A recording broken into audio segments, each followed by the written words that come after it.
രാക്ഷസി പ്രണയം. രചന കൺമണി. അവതരണം സാലിം കരുളായി. അവർക്കറിയില്ലല്ലോ, തുടർച്ചയായി ബെസ്റ്റ് ബിസിനസ്മാൻ അവാർഡ് കിട്ടിയ റാണ വിക്രംനാഥ് ഒരു പെണ്ണിനോടുള്ള കാമം മൂത്ത് നൈറ്റ് പാർട്ടിക്ക് വന്നവളെ കൂൾ ഡ്രിങ്ക്സിലും മയക്കുമരുന്ന് കലർത്തി സ്വന്തമാക്കിയ കഥ. പുറത്തീന്ന് അപ്രതീക്ഷിതമായി അങ്ങനെ ശബ്ദം കേട്ട് തിരിഞ്ഞു നോക്കിയ ധൃതിയും റാമും കാണുന്നത് തുറന്നിട്ട ഡോറിൽ കൈകെട്ടി അവരെ രണ്ടുപേരെയും പുച്ഛത്തോടെ നോക്കുന്ന അശ്വിനിയാണ്. അവനെ കണ്ടതും റാം മുഖം തിരിച്ചു. എനിക്ക് അകത്തേക്ക് വരാമോ? അശ്വിൻ്റെ അകത്തേക്ക് വരാനായി അനുവാദം ചോദിച്ചതും ധൃതി പുഞ്ചിരിയോടെ അവനകത്തേക്ക് വിളിച്ചു. അതിനെന്താ അശ്വിൻ, കടന്നു വന്നോളൂ. പിന്നെ നിലത്തേക്കൊന്നും നോക്കണ്ട, അത് ഈ തെണ്ടിയുടെ പണിയാണ്. ഈ നില കുടിച്ച് ലെക്ക് കെട്ട് ചെയ്ത് കൂട്ടിയതാണ്. അതെനിക്ക് മനസ്സിലാകും ധൃതി, ഞാൻ പോകുക, എനിക്ക് സംസാരിച്ച് നിൽക്കാൻ നേരമില്ല. അത് പറഞ്ഞ് പോകാൻ നിന്ന റാമിനെ കുറുകിയായി അശ്വിൻ വന്ന് നിന്നിരുന്നു. എവിടേക്കാറാ നീ പോകുന്നേ? ഇപ്പൊ പിടിച്ചു വെച്ചിരിക്കുന്ന അരിശം തീർക്കാനായി അഗ്നിയുടെ അടുത്തേക്കാ? എവിടേക്ക് പോയാലും അത് നിന്നോട് ബോധിപ്പിക്കേണ്ട ആവശ്യം എനിക്കില്ല. ഇല്ല റാം, ഇല്ലെന്ന് എൻ്റെ മുഖത്ത് നോക്കി നിനക്ക് പറയാൻ പറ്റുമോ? മറ്റുള്ളവരുടെ കണ്ണിൽ നമ്മൾ ബിസിനസ് ശത്രുക്കളാകും. നമ്മളെപ്പോഴും അങ്ങനെ തന്നെയാണ് ഇന്നുവരെ പെരുമാറിയിട്ടുള്ളത്, ഈ ധൃതിയുടെ മുന്നിൽ പോലും. പക്ഷെ അങ്ങനെയാണോ റാം? ഇന്നലെ വരെ എൻ്റെ മനസ്സിൽ നിനക്കൊരു സ്ഥാനമുണ്ടായിരുന്നു, പക്ഷെ ഇന്നലത്തോടുകൂടെ എനിക്കത് നഷ്ടപ്പെട്ടു. അശ്വിൻ, എങ്ങനെയാ റാം നിനക്ക് ഇത്രത്തോളം താഴേക്ക് പോകാൻ കഴിഞ്ഞത്? എനിക്കറിയാവുന്ന റാം ഇങ്ങനെ ഒന്നും അല്ലായിരുന്നു. എല്ലാവരുടെ മുന്നിലും ഒരു ശത്രുവിനോടെന്ന പോലെ നീ എന്നോട് പെരുമാറുമ്പോഴും എനിക്കായി നീ നൽകുന്ന പുഞ്ചിരി മാത്രം മതിയായിരുന്നു റാം എന്ന വ്യക്തിയെ മനസ്സിലാക്കാൻ. എൻ്റെ അനിയത്തിക്ക് നിന്നെ പറ്റി പറയാൻ 100 നാവാണ്. അതിന് കാരണം എനിക്കും നിനക്കും അറിയാം. ഒരിക്കൽ ഒരു പറ്റം കാമവെറിയന്മാരുടെ മുന്നിൽപ്പെട്ടു പോയ എൻ്റെ പെങ്ങളെ രക്ഷിച്ചവനാണ് നീ. പേടിച്ചു പോയി അവൾക്കൊരു രാമം മുഴുവനും ഒന്ന് കണ്ടു ചിമ്മാതെ അവൾക്കായി കാവൽ നിന്നവൻ. നീ ഒരു പെണ്ണിനെ മയക്കി കെടുത്തി അവളുടെ ശരീരം സ്വന്തമാക്കിയെന്ന് കേട്ടപ്പോൾ നിന്നോട് എനിക്ക് വെറുപ്പോ നീരസമോ ഒന്നുമല്ല, സഹതാപമാണ് തോന്നി. വെറും സഹതാപം മാത്രം. എനിക്കാരുടെ സഹതാപം വേണ്ട. റാം ഇങ്ങനെയാണ്, പിന്നെ അന്നത്തെ റാമല്ല ഇന്ന്. ഒരുപാട് മാറ്റമുണ്ട്, അതെനിക്ക് മനസ്സിലായി. പക്ഷേ നീ കാരണം ജീവിതം നശിച്ചൊരു പെണ്ണുണ്ട്. അവളുടെ ജീവിതമോ സ്വപ്നമോ അതൊന്നും നിനക്ക് ബാധകമല്ലേ? നിന്നെ കൊല്ലാനുള്ള പകയുണ്ടവൾക്ക്, അതറിയോ നിനക്ക്? അതിനവൾ സ്വന്തം ജീവിതം പോലും ഒഴിഞ്ഞു വെച്ച് കഴിഞ്ഞു. അവളൊന്ന് ശപിച്ചാൽ നീ വെന്ത് വെണ്ണീറാവും. ഓർത്തോ? ഒന്ന് നിർത്തുവോ? അവളെ പറ്റി ഇത്രയും പുകഴ്ത്താൻ അവളെന്നാ വെണ്ണീന്ന് പറന്നു ഉയർന്ന മാലാകിയോ? കൂടെ നടക്കുന്നതിന് എപ്പോഴും പറയാനത് അഗ്നിപുരാണമാണ്. ഇനി പുറത്തുനിന്ന് മറ്റൊരാളുടെ ആവശ്യം കൂടെ വേണ്ട. അതേടാ, മാലാക തന്നെയാ വെണ്ണീന്ന് ഭൂമിയിലേക്ക് ഇറങ്ങി വന്നപ്പോൾ. പക്ഷെ വന്നുപെട്ടത് ഒരു രാക്ഷസന്റെ കൈകളിലായിരുന്നു. എന്നാ നീ അവളെ ഏറ്റെടുത്തോ?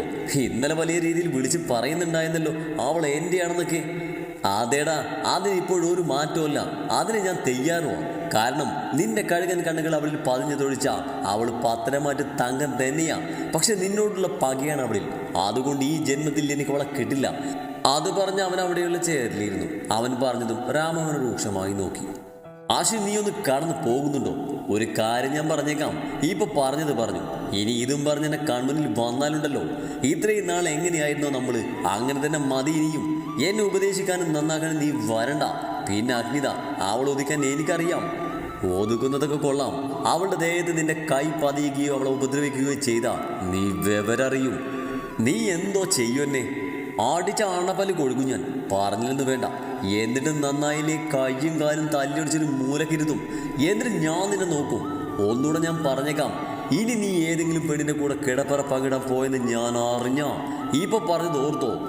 ധൃതി, ഇവന് വേണ്ടി എല്ലായിടത്തും വക്കാലത്ത് പിടിക്കുന്ന നിന്റെ ഈ സ്വഭാവം അതങ്ങ് നിർത്തിയേക്ക്, ഇല്ലെങ്കിൽ നിനക്കും കിട്ടും. നോക്കിക്കോ. അത് പറഞ്ഞ് അവരെ രണ്ടുപേരെയും തറപ്പിച്ച് നോക്കിക്കൊണ്ട് അശ്വിൻ പുറത്തേക്ക് പോയിരുന്നു. എന്നും അശ്വിൻ്റെ മുന്നിൽ അവനെ ഏറ്റവും അധികം സ്നേഹിക്കുന്ന വ്യക്തികളിൽ ഒരാൾ തന്നെയാണ് റാം. പലപ്പോഴായി അവൻ്റെ മനസ്സ് നാം വായിച്ചിട്ടുണ്ട്. നഷ്ടബാല്യമാണ് അവനെ ഇങ്ങനെയൊക്കെ ആക്കിയത്. തിരിച്ചു കൊണ്ടുവരാൻ ഈ ഭൂമിയിൽ നിന്ന് ഒരാൾക്കേ കഴിയൂ, അഗ്നിത. പക്ഷേ അവളുടെ ഉള്ളിലെ അഗ്നി ഓരോ ദിവസവും അവൻ തന്നെ ആളി കത്തിക്കുകയാണല്ലോ എൻ്റെ മഹാദേവ. ഈവറ്റകൾ രണ്ടും എന്തെങ്കിലും സ്നേഹത്തോട് ഒന്നിക്കുന്നത് കാണാൻ കഴിയുമാവോ? മുകളിലേക്ക് നോക്കി കൈമലത്തിക്കൊണ്ടവൻ സ്വയം പറഞ്ഞുകൊണ്ട് കാറിൽ കയറിയതും ഡ്രൈവർ കാർ സ്റ്റാർട്ടാക്കിയിരുന്നു. അവൻ പോയി കഴിഞ്ഞതും റാം ധൃതിയെ നോക്കി. നീ എന്തിനാ എന്നെ എങ്ങനെ നോക്കുന്നേ? നോക്കുന്നതോ? ഒരുത്തൻ്റെ സാരോപദേശവും ഭീഷണിയും കഴിഞ്ഞു. ഇനി നിന്റെ വകയില്ലേ? നിന്നോടൊന്നും പറഞ്ഞിട്ട് ഒരു കാര്യമില്ല. ഒന്നുകിൽ നീ ഇതേ ഇപ്പൊ പോയിൻ്റെ കൈക്ക് പണിയുണ്ടാക്കും, അല്ലേ അഗ്നിത, രണ്ടിലൊരാൾക്ക് നീ പണിയുണ്ടാക്കും. ഇതിന്ന് എന്നെ മാത്രം കാത്തോണേ മഹാദേവ.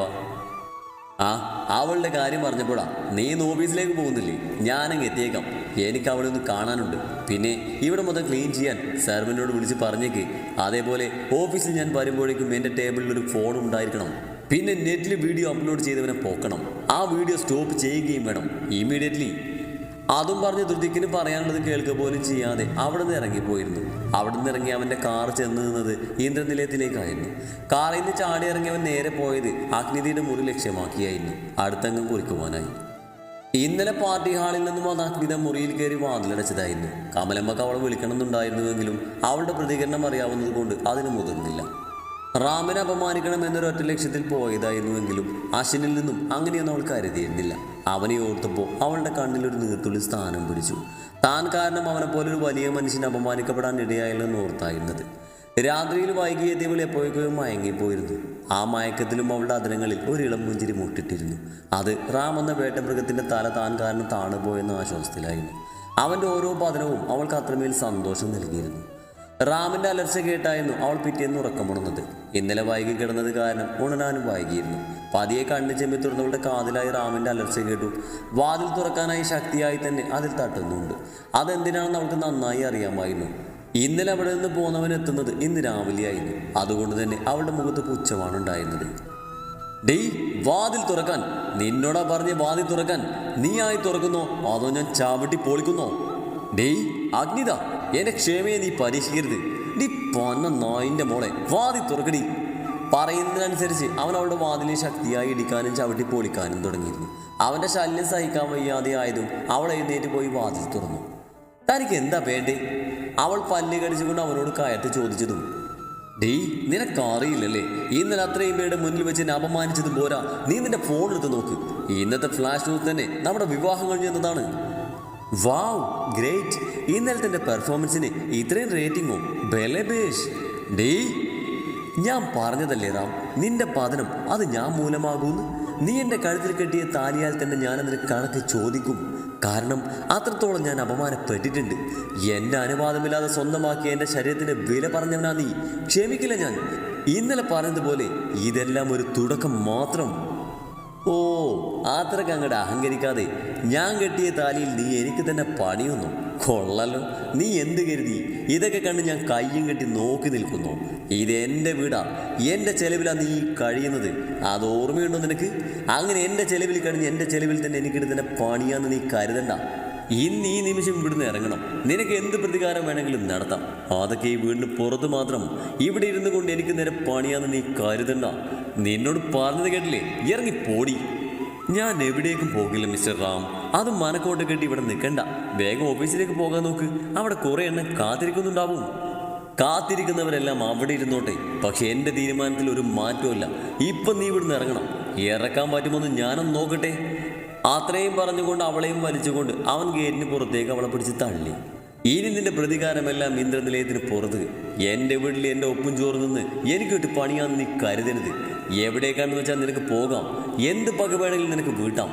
എല്ലാം ഈ വീടിന് പുറത്ത് വെച്ച് മാത്രം. അത് പറഞ്ഞുകൊണ്ട് അവൻ അകത്തേക്ക് കയറിപ്പോയി. കുറച്ച് കഴിഞ്ഞതും അവൻ ഡ്രസ് ചേഞ്ച് ചെയ്തുകൊണ്ട് താഴേക്ക് വന്നതും അവനെ കാത്ത് കമലമ്മ ഉണ്ടായിരുന്നു. മോനെ, മോള് അവളിപ്പോഴും പുറത്ത് തന്നെ നിൽക്കുകയാണ്. അത് സാരല്ല കമലമ്മേ, നിന്ന് കാല് കിടക്കുമ്പോൾ വന്ന വഴികൾ പൊക്കോളും. മോനെ, എന്നാലും അവള്. കമലമ്മ അതൊന്നും കാര്യമാക്കണ്ട. അത് പറഞ്ഞുകൊണ്ട് ഓഫീസിലേക്ക് പോയിരുന്നവൻ പോകുന്ന പോക്കിൽ കണ്ടു ഗേറ്റിനരികിൽ തന്നെ നിൽക്കുന്ന അഖിനിതയെ. അവളെ നോക്കി പൂജിച്ചുകൊണ്ട് അവൻ തൻ്റെ കാർ അവളെയും കടന്നുപോയി. അവൻ പോയിട്ട് മണിക്കൂറുകളോളം അവൾ ആ നിൽപ്പ് തന്നെ തുടർന്നു. കമലമ്മയും സെക്യൂരിറ്റിയും അകത്തേക്ക് വരാൻ പറഞ്ഞിട്ടും അവരെ ഒന്നും നോക്കാതെ അവൾ അതേ നിൽപ്പ് തുടർന്നുകൊണ്ടേയിരുന്നു. കുറച്ചു കഴിഞ്ഞതും ചാറ്റിൽ മഴ ചെറുതായി പെയ്യാൻ തുടങ്ങിയിരുന്നു. ചെറുതായി തുടങ്ങിയ മഴ ശക്തമായി പ്രാപിക്കാൻ തുടങ്ങിയതും അവൾ അതേ നിൽപ്പ് തുറന്നു പോകുന്നതും കമലമ്മ വേഗം ധൃതിയെ വിളിച്ച് കാര്യങ്ങൾ പറഞ്ഞു. ഓഫീസ് ഹാളിലേക്ക് അനുവാദം പോലും ചോദിക്കാതെ ധൃതി അകത്തേക്ക് കയറി ചെന്ന് അവൻ അവിടെ നിന്ന് പിടിച്ച് വലിച്ച് മാറി നിന്നു. ഡാ, എന്താടാ ഇത്? ഒരു മീറ്റിംഗ് നടക്കുന്നത് കണ്ടൂടെ? അതിലും വലുതുള്ളപ്പോഴാ നിന്റെ മീറ്റിംഗ്. എന്താ കാര്യം? നീ ആ അഗ്നിതയെ പിടിച്ച് വീടിന് പുറത്താക്കിയോ? ഓ, അപ്പോൾ അതാണ് കാര്യം.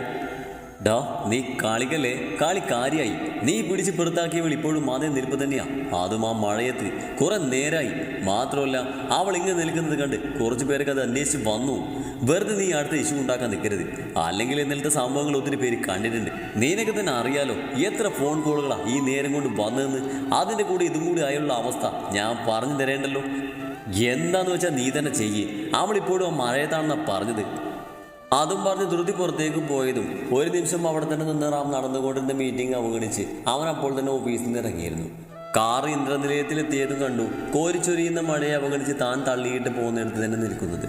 ആർത്ത് പെയ്യുന്ന മഴയിൽ ഒരു കുട പോലും ഇല്ലാതെ നനഞ്ഞു കുളിച്ചവളെ കണ്ടതും കോരിച്ചൊരിയുന്ന മഴയെ അവഗണിച്ച് അവൻ കാറിൽ നിന്നിറങ്ങി അവളുടെ അരികിലേക്ക് ചെന്നു. ഡേയ്, എന്താ നിന്റെ ഉദ്ദേശം? എന്നെ നാണം കെടുത്താൻ തന്നെ നീ ഒരുമ്പിട്ട് ഇറങ്ങിയേക്കുവാണല്ലേ നീ? ഡേയ്, എന്തെങ്കിലും ഒന്ന് വാദം ഒന്ന് പറയടി. അഗ്നിത! ദേഷ്യം മണപ്പല്ലിൽ കടിച്ചവൻ അവളെ വിളിച്ചു. സാറേ, ഇത് സാറിൻ്റെ ആരാ? ഒത്തിരി നേരമായാലും അവിടെ നിൽക്കാൻ തുടങ്ങിയിട്ട്. റോഡിൽ കൂടി പോകുന്ന ഒരാൾ അവനോട് വന്ന് കാര്യങ്ങൾ അന്വേഷിച്ചതും, ഇത് ഞങ്ങളുടെ പേഴ്സണൽ മാറ്ററാണ്. പക്ഷേ ഈ കുട്ടി കുറേ നേരമായാലും അവിടെ നിൽക്കാൻ തുടങ്ങിയിട്ട്. തന്നോടുള്ള ഒന്നുമില്ലത് പറഞ്ഞ് പിന്നെന്ത് മൈ കാണാനോടും ഇവിടെ നിൽക്കുന്നേ? റാമിൻ്റെ വായിൽ നിന്ന് നല്ല പുളിച്ചു തെറി കേട്ടതും വന്നയാൾ വാലും ചുരുട്ടിപ്പോയിരുന്നു. അഗ്നിത, നീ അകത്തേക്ക് ചെല്ല്. നിന്നോട് പറഞ്ഞാൽ മനസ്സിലാവില്ല അഗ്നിത. ഒരു വ്യക്തിയുടെ ക്ഷമയെ ഇങ്ങനെ പരീക്ഷിക്കരുത് പ്ലീസ്. മുഖത്തുകൂടി ഒഴുകിയിറങ്ങുന്ന വെള്ളം കൈകൊണ്ട് വടിച്ചെടുത്ത് അവളെ നോക്കുമ്പോഴും അവൾ അവനൊന്നും നോക്കുപോലും ചെയ്യാതെ മാറിൽ കൈ പിടിച്ചുകൊണ്ട് അപ്പോഴും അനങ്ങാതെ അങ്ങനെ തന്നെ നിൽക്കുന്നത് കണ്ടതും അവൻ അവളുടെ കൈകളിൽ പിടുത്തമിട്ടിരുന്നു. ഇനി അവളോട് പറഞ്ഞിട്ട് കാര്യമില്ലെന്ന് മനസ്സിലായ റാം അവളുടെ കയ്യിൽ പിടിച്ച് വലിച്ചുകൊണ്ട് എങ്ങനെയാണോ പുറത്തേക്ക് കൊണ്ടുപോയി തള്ളിയേ അതിനേക്കാൾ വേഗത്തിൽ അവളെയും കൊണ്ട് അകത്തേക്ക് പോയിരുന്നു. അവളെ ഹാളിൽ കൊണ്ടുപോയി നിർത്തി നനഞ്ഞ വസ്ത്രം മാറ്റാനായി സ്റ്റെയർ കയറി നിന്നതും ഒന്ന് തിരിഞ്ഞു നോക്കിയപ്പോൾ അവൾ അങ്ങനെ തന്നെ നിൽക്കുന്നത് കണ്ട് അവൻ തിരികെ അവളുടെ അരികിലേക്ക് തന്നെ പോയി. അവളുടെ കയ്യിൽ പിടിച്ച് അവളുടെ റൂമിലേക്ക് കൊണ്ടുപോയി നിർത്തി ഷെൽഫിൽ നിന്ന് ടവലെടുത്ത് അവളുടെ തല തുവർത്താനായി തുനിഞ്ഞ് അവൻ്റെ കയ്യിലായി അവൾ പിടുത്തപ്പെട്ടിരുന്നു. എനിക്ക് നിങ്ങളുടെ ഒരു സഹായവും വേണ്ടതാം. നിങ്ങളെന്നെ തൊടുന്നത് പോലും എനിക്ക് അറപ്പും വെറുപ്പുമാണ്. എന്നിട്ട് ഞാൻ ഇത്രയും നേരം മിണ്ടാ നിന്നത് ഇതെല്ലാം എൻ്റെ ആവശ്യമായിരുന്നു. എനിക്ക് നിങ്ങളെ മനസ്സിലാക്കി തരണമായിരുന്നു. എത്ര കണ്ട് ആട്ടിയിറക്കി ഒഴിവാക്കാൻ ശ്രമിച്ചാലും ഒഴിഞ്ഞു പോകാത്ത തീരാ ബാധ്യതയായി ഞാൻ എന്നും കൂടെ ഉണ്ടാകുമെന്ന് കാണിക്കാനാ ഈ മഴയെ ഞാൻ അവഗണിച്ചതും ഞാൻ ഇത്ര നേരം നിന്നതും. എൻ്റെ ആവശ്യം നടന്നു. ഇനിയുള്ളത് നോക്കാൻ എനിക്കറിയാം. നിങ്ങളൊന്ന് തൊട്ടാ ദേ പുറത്ത് പെയ്യുന്ന മഴക്കോ ഗംഗാനദിയിലെ ജലത്തിനോ പോലും ആ അഴുക്ക് കഴുകിക്കളയാൻ പറ്റില്ല. അത്രക്കും വൃത്തികെട്ടവനാണ് നിങ്ങൾ. അവൻ്റെ മുഖത്ത് നോക്കി അത്രയും പറഞ്ഞപ്പോൾ മുഖത്ത് തല്ല് കിട്ടിയതുപോലെയാണ് അവന് തോന്നി. അവനെ മറികടന്ന് ഷെൽഫിൽ നിന്നും എടുത്തു മാറാനുള്ളതുമായി അവൾ വാഷ്റൂമിൻ്റെ വാതിൽ തുറന്ന് അകത്തേക്ക് കടന്ന് വാതിൽ കൊട്ടിയെടുത്തു. അവൾക്ക് മുന്നിൽ ഓരോ വട്ടവും തോറ്റുപോകുന്നത് മനസ്സിലാക്കിയ റാമിൻ്റെ ഉള്ളിൽ അരിശത്തെ ഒരു മഴക്ക് തണുപ്പിക്കാനാവുമായിരുന്നില്ല. അവളോടുള്ള പക അനുദിനം കൂടി വന്നു. അതേ അവസ്ഥ തന്നെയായിരുന്നു അകത്തുള്ള നിധിക്കും. അവൻ്റെ ഓരോ പ്രവൃത്തികളിലും അവൾ കൂടുതലായി അവനെ വെറുത്തുകൊണ്ടേയിരുന്നു. ഒരിക്കലും പരസ്പരം അടുക്കാനാവാതെ ഇരുദുഃഖങ്ങളിലേക്കായി രണ്ടുപേരും അകന്നു പോകുന്നത് കണ്ട് പ്രകൃതി അതിൻ്റെ രോക്ഷവും സങ്കടവും പ്രകടിപ്പിച്ച് പുറത്ത് മഴയും തകർത്ത് പെയ്യുന്നുണ്ടായിരുന്നു.